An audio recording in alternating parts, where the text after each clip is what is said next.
ദൗത്യവുമായി മാലിക് ദീനാറ് സംഘവും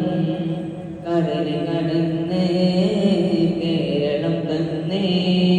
പ്രഭ ചൊരിഞ്ഞ് പൊരുളറിഞ്ഞ് കരമുണർന്നിടലായി പ്രഭ ചൊരിഞ്ഞ് ഉദവി തന്നെ ഇരുൾ മറിഞ്ഞിടലായി പ്രഭ ചൊരിഞ്ഞ് പൊരുളറിഞ്ഞ് കരമുണർന്നിടലായി പ്രഭ ചൊരിഞ്ഞ് ഉദവി തന്നെ ഇരുൾ മറിഞ്ഞിടലായി കൽപുണർന്ന് കരുണ കണ്ട് കൽപുണർന്ന് കുളിർന്നിറങ്ങിടലായി രാത്രി കണ്ടൊരത്ഭുതത്തിലുണ്ട് വാസ്തവം ആദർശനത്തെ തേടിയെത്തിടുന്നു നിശ്ചയം ആ രാത്രി കണ്ടൊരത്ഭുതത്തിലുണ്ട് വാസ്തവം ആദർശനത്തെ തേടിയെത്തിടുന്നു നിശ്ചയം